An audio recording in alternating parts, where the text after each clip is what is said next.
ഏകീകൃത സിവിൽ കോഡുമായി ബന്ധപ്പെട്ട വിഷയങ്ങൾ ഒരിടവേളയ്ക്ക് ശേഷം വീണ്ടും സജീവമാവുകയാണ്. രാജ്യത്തെ ഗോത്രവർഗ സമൂഹങ്ങളുടെ പാരമ്പര്യവും ജീവിതരീതിയും വിശ്വാസങ്ങളും ഒരു സാഹചര്യത്തിലും നഷ്ടപ്പെടാൻ അനുവദിക്കില്ല എന്ന ഉറച്ച ഉറപ്പു നൽകുകയാണ് കേന്ദ്ര ആഭ്യന്തരമന്ത്രി അമിത്ഷാ. രാജ്യത്ത് ചർച്ചയാകുന്ന ഏകീകൃത സിവിൽ കോഡ് സംബന്ധിച്ച് ആദിവാസി സമൂഹങ്ങൾക്കിടയിൽ ആശങ്കകൾ ഉയരുന്ന സാഹചര്യത്തിലാണ് അമിത്ഷാ ഇത്തരത്തിലൊരു വിശദീകരണവുമായി മുന്നോട്ട് വന്നത്. നിർദ്ദേശിക്കപ്പെടുന്ന നിയമം ഗോത്രവർഗ വിഭാഗങ്ങളുടെ ആചാരങ്ങളെയും പാരമ്പര്യങ്ങളെയും ഒരു രീതിയിലും ബാധിക്കില്ല എന്നും ഈ വിഭാഗങ്ങളെ നിയമത്തിന്റെ പരിധിയിൽ നിന്ന് പ്രത്യേകം ഒഴിവാക്കിയിട്ടുണ്ടെന്നും അദ്ദേഹം വ്യക്തമാക്കി. തെറ്റായ വിവരങ്ങളും അഭ്യൂഹങ്ങളും പ്രചരിപ്പിച്ച് ആദിവാസി സമൂഹങ്ങളെ ഭയപ്പെടുത്താനുള്ള ശ്രമങ്ങൾ നടക്കുന്നുണ്ടെന്നും അത്തരത്തിലുള്ള പ്രചരണത്തിൽ വീഴരുതെന്നും അദ്ദേഹം അഭ്യർത്ഥിച്ചു. രാജ്യതലത്തിൽ സംഘടിപ്പിച്ച വമ്പിച്ച ഗോത്രവർഗ പ്രതിനിധി സംഗമത്തെ അഭിസംബോധന ചെയ്ത് സംസാരിക്കുകയായിരുന്നു അമിത്ഷാ. സ്വാതന്ത്ര്യ സമര നായകനും ആദിവാസി സമൂഹത്തിന്റെ അഭിമാന പ്രതീകവുമായ ബിർസ മുണ്ടയുടെ 150ാം ജന്മവാർഷിക ആഘോഷങ്ങളുടെ ഭാഗമായാണ് ഡൽഹിയിലെ ചെങ്കോട്ട മൈതാനത്ത്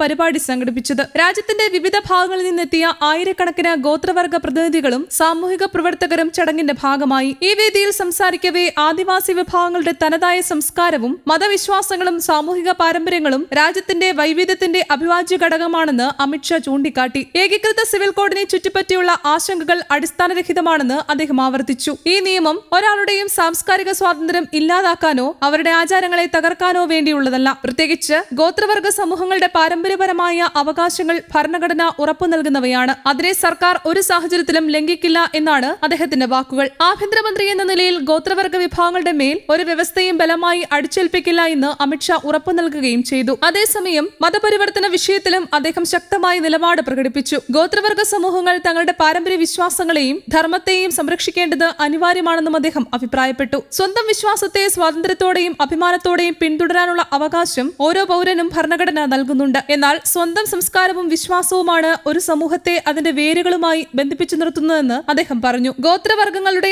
ആത്മീയ പൈതൃകവും സാമൂഹിക ഐക്യവും നിലനിർത്തേണ്ടത് ഇന്നത്തെ കാലഘട്ടത്തിൽ കൂടുതൽ പ്രാധാന്യമാണെന്നും രാജ്യത്തെ വിവിധ മേഖലകളിൽ പ്രവർത്തിക്കുന്ന RSS അനുബന്ധ സംഘടനകൾ സംഘടിപ്പിച്ച ഈ പരിപാടിയിൽ ഗോത്രവർഗ സമൂഹങ്ങൾക്കിടയിൽ നടക്കുന്ന തെറ്റായ പ്രചരണങ്ങളെക്കുറിച്ചും അദ്ദേഹം പരാമർശിച്ചു. ഏകീകൃത സിവിൽ കോഡ് നടപ്പാക്കിയാൽ ആദിവാസികളുടെ ആചാരങ്ങളും അവകാശങ്ങളും നഷ്ടപ്പെടുമെന്ന രീതിയിൽ ചിലർ ഭീതി പരത്തുകയാണെന്നും അതിന് പിന്നിൽ രാഷ്ട്രീയ ലക്ഷ്യങ്ങളുണ്ടെന്നും അദ്ദേഹം ആരോപിച്ചു. BJP ഭരിക്കുന്ന സംസ്ഥാനങ്ങൾ ഈ നിയമവുമായി മുന്നോട്ടു പോകുമ്പോൾ ഗോത്രവർഗ വിഭാഗങ്ങൾക്ക് പ്രത്യേക സംരക്ഷണ വ്യവസ്ഥകൾ ഉൾപ്പെടുത്തിയിട്ടുണ്ടെന്നും അദ്ദേഹം വ്യക്തമാക്കി. കേന്ദ്ര സർക്കാരിന്റെ ഭരണകാലത്ത് ആദിവാസി ക്ഷേമരംഗത്ത് വലിയ മാറ്റങ്ങൾ കൊണ്ടുവന്നതായി അദ്ദേഹം അവകാശപ്പെട്ടു. ഒരു കാലത്ത് നക്സൽവാദത്തിന്റെ പിടിയിലായിരുന്ന വനമേഖലകളിൽ ഇന്ന് വികസനത്തിന്റെ പുതിയ അധ്യായം ആരംഭിച്ചിരിക്കുകയാണെന്ന് അദ്ദേഹം പറഞ്ഞു. റോഡുകൾ, വിദ്യാഭ്യാസ സ്ഥാപനങ്ങൾ, ആരോഗ്യ സൗകര്യങ്ങൾ, കുടിവെള്ള പദ്ധതികൾ, ഡിജിറ്റൽ സേവനങ്ങൾ എന്നിവ ഗോത്രമേഖലകളിലേക്ക് വ്യാപിപ്പിക്കുന്നതിൽ കേന്ദ്രം കൂടുതൽ ശ്രദ്ധ കേന്ദ്രീകരിച്ചിട്ടുണ്ടെന്നും അമിത്ഷാ കൂട്ടിച്ചേർത്തു. ഇനി ഗോത്രവർഗ മേഖലകൾ ഒറ്റപ്പെടലിന്റെയും പിന്നോക്കാവസ്ഥയുടെയും പ്രതീകമാകില്ല. മലനിരകളിലും വനപ്രദേശങ്ങളിലും വേഗമേറിയ വികസനമാണ് ഇനി നടക്കുക എന്നും അദ്ദേഹം പറഞ്ഞു.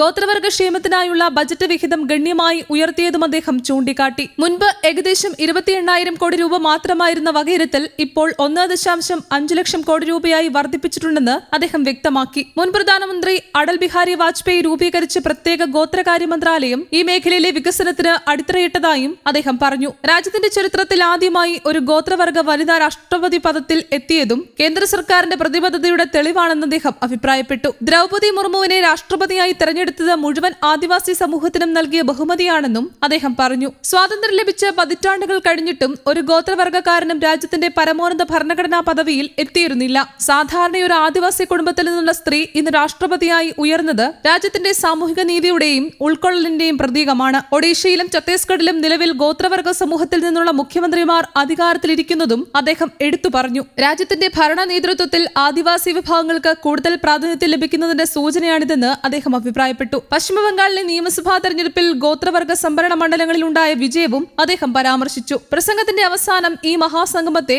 ഗോത്ര സമൂഹത്തിന്റെ മഹാകുംഭം എന്നാണ് അമിത്ഷാ വിശേഷിപ്പിച്ചത്. ഗോത്രവർഗ സ്വത്വവും പൈതൃകവും സംരക്ഷിക്കുന്നതിനായുള്ള ചരിത്രപരമായ ഒരു പ്രസ്ഥാനമായി ഈ സംഗമം ഭാവിയിൽ ഓർക്കുമെന്ന് അദ്ദേഹം അഭിപ്രായപ്പെട്ടു. പ്രകൃതിയോടൊത്ത് ചേർന്നുള്ള ജീവിത രീതിയിലൂടെ ലോകത്തിന് സുസ്ഥിര വികസനത്തിന്റെ മികച്ച മാതൃകയാണ് ഗോത്രവർഗ സമൂഹങ്ങൾ മുന്നോട്ട് വയ്ക്കുന്നതെന്നും അദ്ദേഹം കൂട്ടിച്ചേർത്തു. News desk, Kerala Kaumudi.